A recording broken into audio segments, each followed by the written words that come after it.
Vous écoutez En provenance des étoiles sur radioanonyme.com les mardis et jeudis midi, heure du Québec.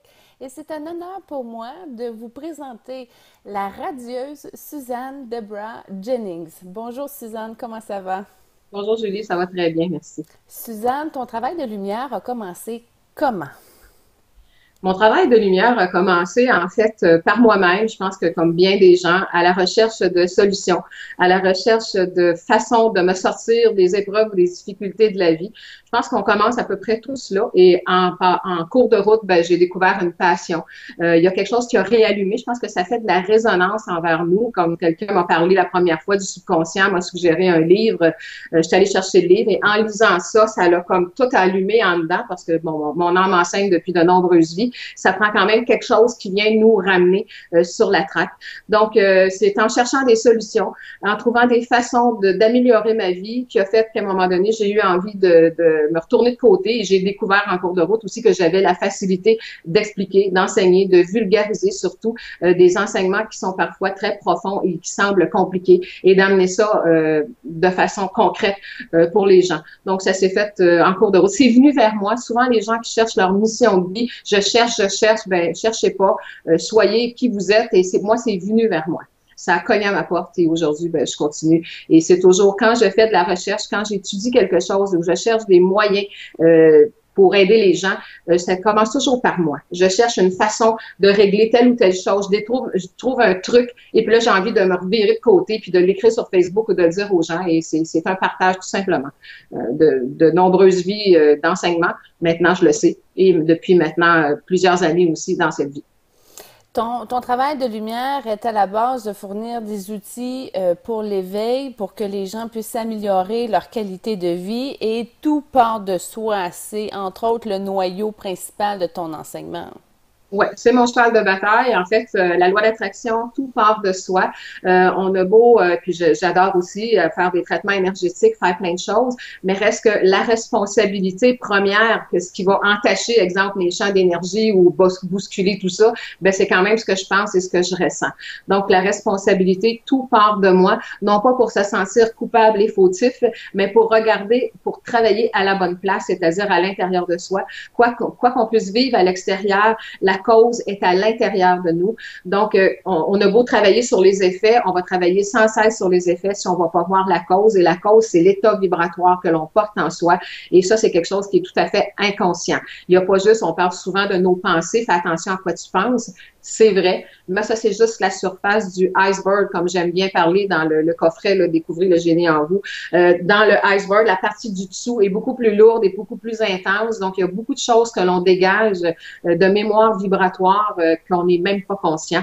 Et la façon de le conscientiser, ben, c'est de regarder qu'est-ce qui vient vers moi. C'est ce qui va me démontrer qu'est-ce que je porte à l'intérieur de moi. Ce sont les événements de vie, ce sont les styles de personnages qui viennent vers moi, ce sont les épreuves qui viennent vers moi. C'est à partir de ça que je peux découvrir ce que je porte en moi. Bon, une portée vibratoire à la base qui est lourde, qu'est-ce que c'est à la base? Est-ce que c'est du karma? Est-ce que c'est une croyance, une blessure? Ce qu'il y a dans notre inconscient, là, habituellement, c'est pas nécessairement toujours rose, c'est très lourd. Ouais, c'est ça. Alors, je te dirais, en fait, toutes ces réponses sont bonnes. Oui, c'est du karma. Oui, c'est des mémoires. Oui, c'est des croyances. C'est l'ensemble de tout ça. Et pourquoi c'est si lourd? C'est parce que ça fait des vies et des vies que l'âme voyage et on s'entend si on regarde planétairement que la vie est pas facile sur Terre. Je veux dire, bon, il y a des moments de bonheur, mais si on regarde planétairement, il y a des pays qui sont mieux nantis ou plus dans la liberté dont on fait partie. Mais reste que il y a beaucoup de lourdeur parce que ça fait des vies et des vies qu'on vit de l'esclavage, qu'on vit de l'abus et tout ça. Et ça s'est accumulé au cours du voyage de l'âme et ça devient des charges vibratoires très lourdes. Comme quand on parle de karma, souvent les gens ne comprennent pas nécessairement le sens profond du karma. Le karma, c'est des charges vibratoires. Karma, ça veut dire une roue qui tourne, cause à effet. C'est la suite logique de. Il n'y a pas de punition dans le karma. Souvent, les gens vont dire, ah, ben, mon karma, il faut que je l'endure. Non. Faux. Un karma, c'est à régler. Et on règle pas ça avec les autres, on règle ça avec soi-même. Karma, c'est assurer toujours la même chose. Comme un enfant qui vient au monde dans cette vie, dans une famille abusive ou qui ça va pas très bien, il y avait une charge vibratoire quelconque, peut-être une mémoire d'abus, peut-être une mémoire de rejet, peut-être une mémoire d'abandon, et il va remettre en place le schéma vibratoire pour le régler. C'est le but de l'âme, c'est de régler. Donc, évidemment, il va subir sa mémoire au départ parce qu'il est enfant, il a un jeune corps, donc il n'est pas en position devant l'autorité ou devant un adulte de se défendre ou de régler quoi que ce soit. Donc, le scénario vibratoire, la charge karmique se remet en place. Et dès qu'il va quitter, à un moment donné, la famille, bien, il va se retrouver à rencontrer des gens et des relations dans sa vie amoureuse, dans sa vie professionnelle, un peu partout, des gens qui vont y faire vivre des situations probablement différentes de ce qu'il vivait enfant, mais qui vont lui faire vivre encore les mêmes émotions. C'est pour ça que quand on rencontre des gens sur notre chemin et qu'il y a des difficultés qui se présentent, ça veut dire que c'est quelque chose qu'on a à régler. C'est un karma, c'est quelque chose qu'on a à voir. Karma, c'est ce que ça provient de ce que je porte en moi. Donc, c'est beaucoup plus important, c'est ce que je dis souvent aux participants dans mes formations, la clé est en toi. Ça ne veut pas dire qu'il faut se taper sa tête, mais regarde ce que tu portes en toi qui a attiré ce personnage, qui a attiré cette situation de vie. Et ce qui est plus important de faire quand vous vivez quelque chose dans l'instant, surtout quand on peut le faire assez rapidement, c'est de regarder ce que ça me fait vivre. Donc, quelles sont les émotions? Parce que les émotions, c'est des vibrations.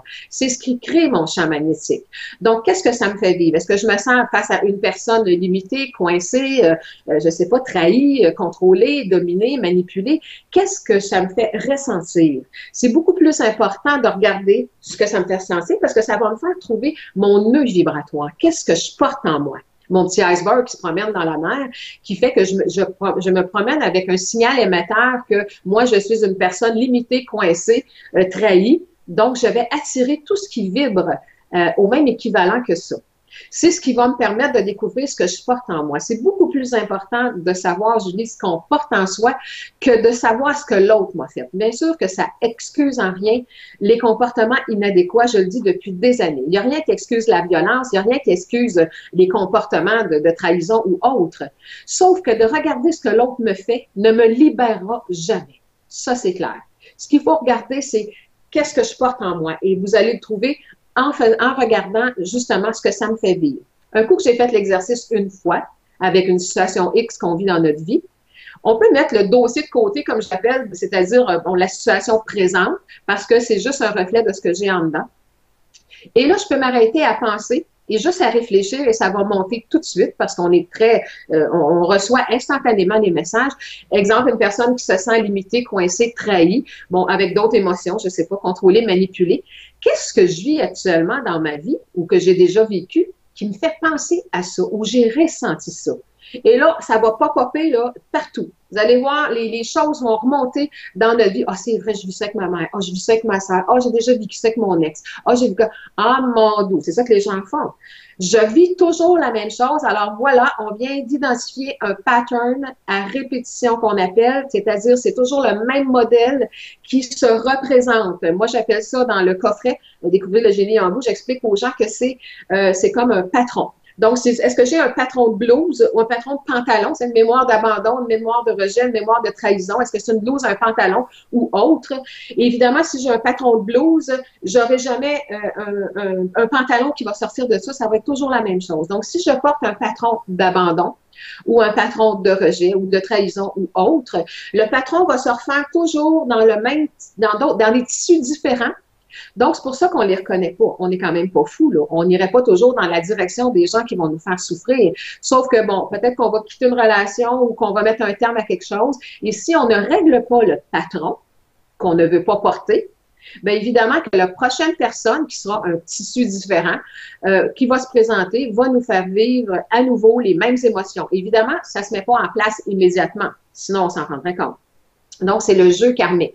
Ça se met en place doucement et après quelques semaines, quelques mois, on découvre qu'on vit encore les mêmes émotions, mais dans une relation complètement différente, dans des aspects complètement différents qu'on n'a pas vu venir. Donc, c'est très important de revenir vers soi. On nous dit souvent de revenir à soi, si on veut être aimé, qu'il faut s'aimer, mais c'est très large. Je pense oui, comment qu'on fait ça, s'aimer? Effectivement, c'est une très bonne question. Ouais, la base est là. En fait, on dit pour s'aimer, Si tu veux être aimé des autres, il faut que tu t'aimes. Premièrement, on n'a pas appris ça, hein, parce qu'on nous a montré que s'aimer, c'était égoïste et qu'il fallait aimer et il fallait respecter les autres. Ça, on a appris ça au point de respecter, au point de se piler dessus, de se piloter. Donc, il faut revenir à soi parce que tout part de soi. C'est un retour à soi pour mieux aller vers les autres. S'aimer, c'est de regarder, on parlait tantôt de mémoire d'abandon ou de mémoire de rejet, ou peu importe. Pour donner un exemple, c'est comme si je vis l'abandon dans ma vie ou le rejet ou autre, il faut regarder où est-ce que moi, je m'abandonne dans la vie. C'est sûr qu'il faut avoir le courage de se regarder dans le miroir parce que nous autres, souvent, on va se faire la même chose et on va faire la même chose aux autres, mais dans d'autres circonstances et on ne se voit pas. Il est important de comprendre que quand on porte une mémoire d'abus, d'abondance aussi, c'est le fun, mais d'abus, on va la vivre sur les deux aspects, dans les deux polarités. Ça veut dire quoi? Ça veut dire que si j'ai une mémoire d'abus, tantôt je vais être abusée, tantôt je vais être abuseur. Je me promène sur la ligne tout le temps. Évidemment, on se voit pas toujours. Donc, peut-être que quelqu'un peut avoir été abusé par la violence dans l'enfance et dans sa vie, bien évidemment, il s'est dit, moi, j'ai tellement souffert de ça que je fais pas ça aux autres, mais il abuse peut-être de la nourriture, il abuse peut-être de l'alcool, il abuse peut-être de pouvoir dans ses relations différemment sans frapper qui que ce soit. Donc, quand on porte une mémoire, que ce soit l'abandon, bien, on s'abandonne soi-même et on abandonne les autres dans une certaine mesure. C'est souvent dans des scénarios qu'on voit pas. Si on décide je sais pas, de quitter quelqu'un ou de faire ça de façon abrupte, la personne peut vivre un sentiment d'abandon aussi, puis la personne l'a peut-être fait pour se choisir. Il faut pas voir les gens comme étant tous mesquins non plus. Ça, c'est très important parce que on se fait vivre nos mémoires en fonction de ce qu'on porte en soi et souvent, juste la personnalité d'une personne peut devenir problématique pour l'autre. En fait, la personne a le droit d'être qui elle est.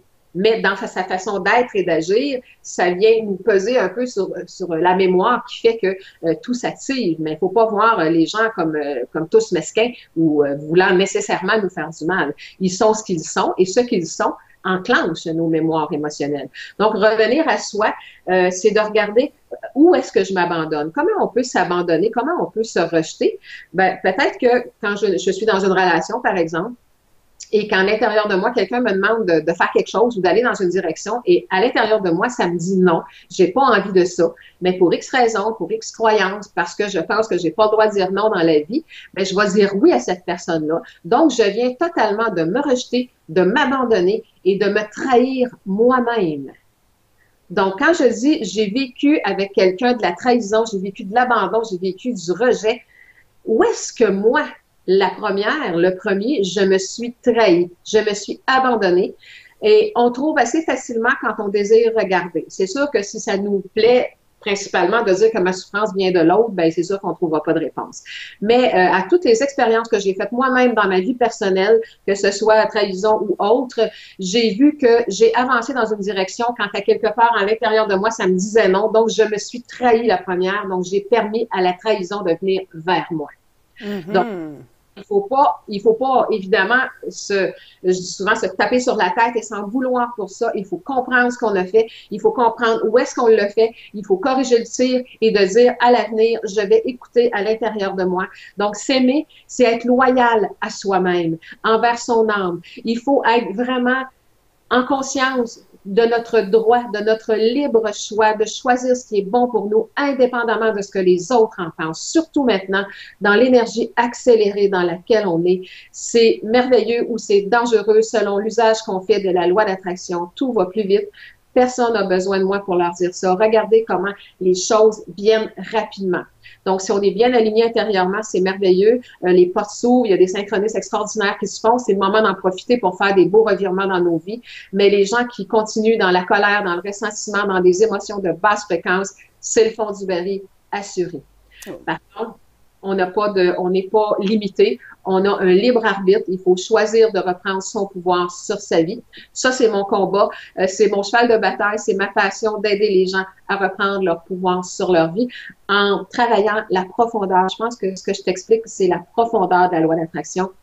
La loi d'attraction, les gens connaissent une surface, on le secret, c'est la loi d'attraction, mais le secret, il faut le faire fonctionner. Il faut comprendre que ça va au-delà que de visualiser pour avoir de l'argent, un amoureux, une belle maison.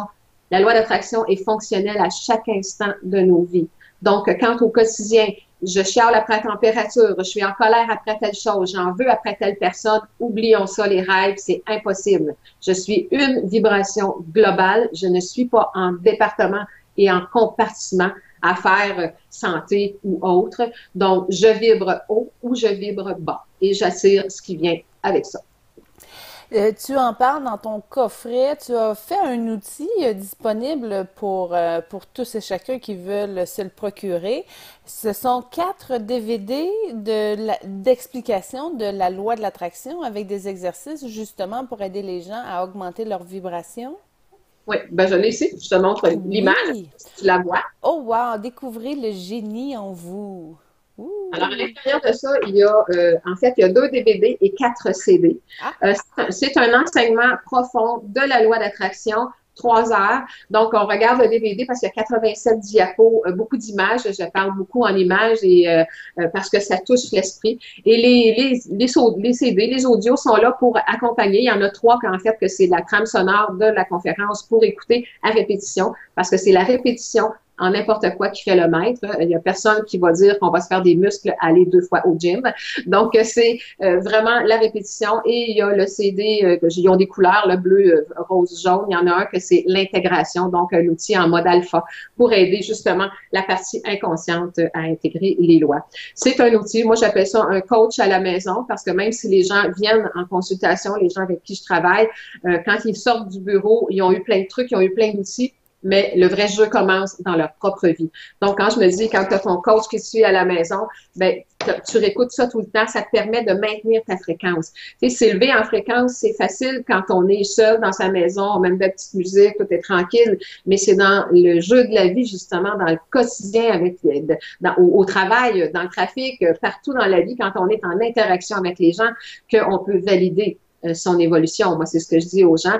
Si tu veux voir à quel degré tu es rendu, où est-ce que tu en es dans ton évolution. Tu sais, les gens parlent de 3e, 4e, 5e dimension. La 5e dimension, c'est pas un diplôme qu'on obtient puis qu'on va mettre sur le mur. C'est quelque chose qu'on doit vivre à chaque instant. c'est un travail, il faut tout déloger les peurs. Travail. Et dans une de mes formations, je donne l'exemple d'un niveau, tu sais, un niveau de construction, là, puis je tiens le niveau. Quel niveau de conscience es-tu? Ça dépend des jours, ça dépend de chaque seconde. Donc, si je veux savoir où est-ce qu'en est mon évolution, je sors souvent un miroir. Je dis, quand il t'arrive quelque chose ou quelqu'un te fait quelque chose, lève le miroir en avant de toi au lieu de regarder ce qu'il fait. Lève le miroir et regarde comment tu réagis à ça. Là, tu vas voir où est ton degré d'évolution dans ce que toi, tu fais. Donc, nos réactions proviennent de l'inconscient et nous démontrent à nous pour nous apprendre à nous reconnaître un petit peu plus en profondeur où est-ce que la cause de notre réaction est. Et là, on est capable d'évaluer justement notre blessure ou nos patterns en fonction de notre déséquilibre. Mais comment qu'on les transmute? Bon, j'ai beau savoir que, OK, j'ai un problème au niveau de croire en moi, de croire, je sais pas, à l'abondance de situations, d'opportunités dans notre vie. Comment on arrive justement à transcender tout ça? En fait, ben, c'est sûr que c'est un travail de longue haleine, c'est un travail de conscience, c'est un travail de constance. Donc, évidemment, quand on a identifié à partir de ce qu'on est de plus en plus à l'observation de ce qu'on ressent, on commence à identifier un peu ce qu'on porte en soi, c'est de ne pas retomber dans le pattern. Donc, ça demande de la conscience parce que les gens, on va dire c'est inconscient, je n'y peux rien. Ben oui, l'inconscient, c'est nous autres qui le dirigent. L'inconscient, actuellement, il nous dirige par des choses que nous avons laissé entrer dedans et il va être prêt à prendre d'autres commandes. Donc, il faut renverser. C'est une roue qui tourne. Donc, on veut l'envoyer sur l'autre côté. Il faut y donner de nouvelles commandes. Et les nouvelles commandes, c'est pas de dire, moi, je veux plus ça dans ma vie. L'inconscient, il comprend rien avec ça. C'est vraiment le sentiment. Donc, c'est qu'à partir de maintenant, si j'ai découvert que j'avais un pattern de trahison ou que j'avais des choses ou que je manque de je sais pas quoi dans ma vie, c'est qu'à chaque fois où que je vis toujours le non-respect, exemple des autres, si je vis le non-respect des autres, c'est que je ne me respecte pas parce que je ne mets pas mes limites. Les gens vont toujours aller aussi loin qu'on va les laisser aller. C'est à nous de mettre nos limites. Donc, si, exemple, je me rends compte que j'ai un pattern d'être non respecté, d'être non considéré, ben, je l'ai trouvé. Alors, à partir de maintenant, je dis, OK, je sais ce que je rayonne, je sais ce que je peux attirer. Dès que j'attire une situation où je suis non respectée, c'est à moi de dire non, je n'accepte plus ça et de ne pas avancer dans cette direction-là. À ce moment-là, l'inconscient va enregistrer, ah, on n'avance plus en direction de non-respect. Curieux. OK. Mais c'est pas juste une fois. Je donne souvent l'exemple aux gens quand je travaille aussi en hypnose, hein, et je dis aux gens que je suis un peu comme un dresseur de chien, dans le sens que le chien t'appartient et depuis des années, il saute partout, il rentre dans la maison, les pattes sales, t'aimes pas ça, il est pas obéissant et c'est très désagréable. Il y a un dresseur qui m'avait déjà dit, un dresseur de chien, il m'avait dit, vous savez, madame, dresser un chien à l'obéissance dans ses bases, c'est la différence entre 13 ans d'agrément et 13 ans d'écœurement. Excuse-moi le mot, mais c'est ce qu'il m'avait dit. Oui. Et ça est entré dans ma tête de façon impressionnante. Donc, avoir un subconscient qui nous amène là où on ne veut pas aller, c'est pas très agréable. Donc, le subconscient, l'esprit inconscient, c'est un système, c'est une machine, ça ne réfléchit pas du tout. Il va en direction des commandes reçues. Évidemment, les commandes reçues depuis de nombreuses vies sont « t'es pas important, tu mérites rien, tu mérites pas d'être aimé, t'es pas bon, t'es pas assez fort, t'es pas à la hauteur ». C'est à peu près tout ça. Et ça, c'est collectif parce que c'est appris. On nous a appris à devenir une victime, si on peut dire, des situations. Tout à fait. Donc, c'est à nous de renverser ça. Et l'inconscient, il va aller en direction qu'on va le faire aller. Mais à l'image du dressage de chien, parce que je reviens avec ça, si j'ai un chien qui saute partout depuis 6 ans, 10 ans, je l'emmène voir le dresseur. Est-ce que c'est après un cours que le chien va arrêter de faire ça? Dur à dire. Alors, ce que je dis aux gens, t'amènes ton chien chez le dresseur. Bon, tu viens me voir, moi, on va travailler avec ton inconscient. Moi, je travaille beaucoup avec les audios, avec l'hypnose, avec la répétition. C'est de la vraie magie, en fait, quand les gens ont juste la discipline de le faire à tous les jours.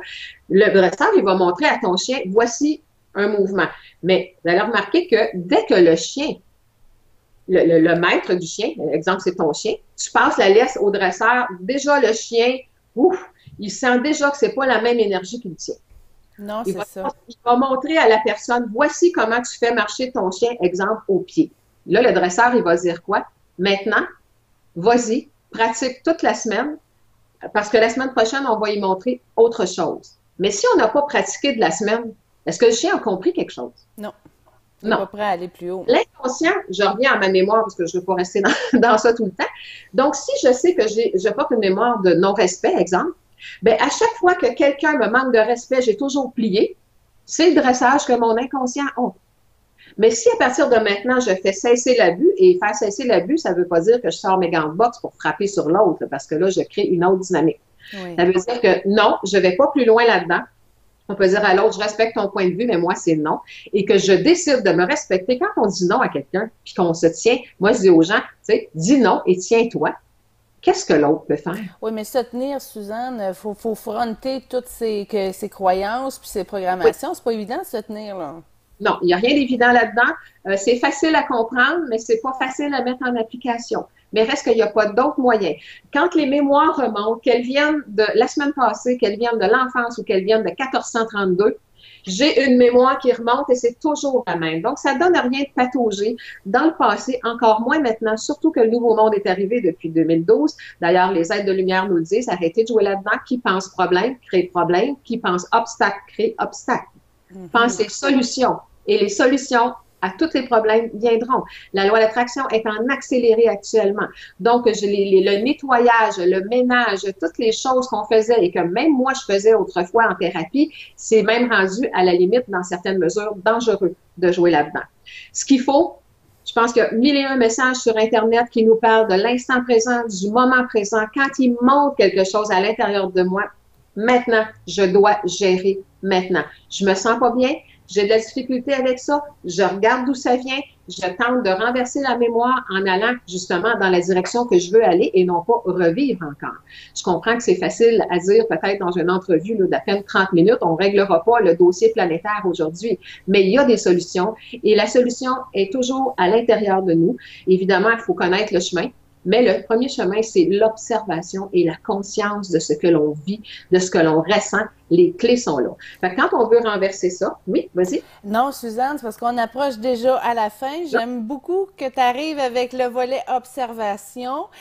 Pour l'instant, j'invite les gens à aller sur ton site Internet sur suzannejennings.com ou via Facebook. Oui. Suzanne Deborah Jennings, tu t'appelles sur Facebook? J'ai deux pages, Suzanne Deborah Jennings, où j'alimente beaucoup en pensée positive. Je tourne toujours autour de ça pour aider les gens conscientiser. C'est une passion pour moi, donc j'alimente là. Et il y a le site, évidemment, www.suzannejennings.com, pour toutes les données sont là. Oui, puis les gens peuvent acheter ton DVD aussi, ton coffret sur Sur le ton site, site. oui, sur le site Internet. Suzanne, on reprend ça dans une prochaine chronique, si tu le veux bien, sur la loi de l'attraction à partir de l'observation, la conscience, l'accélération planétaire. On a beaucoup de sujets encore. Oui, tout est là et l'enjeu planétaire actuellement est beaucoup plus important que de courir après le matériel, même si le matériel, on y a droit. L'enjeu planétaire est très pesant actuellement si on ne comprend pas la loi de l'attraction. Alors, il faut profiter de ça et non pas s'enliser dans ça. Suzanne Jennings, merci infiniment de ton concours. On enchaîne avec la plage musicale. Merci d'être à l'écoute. Merci.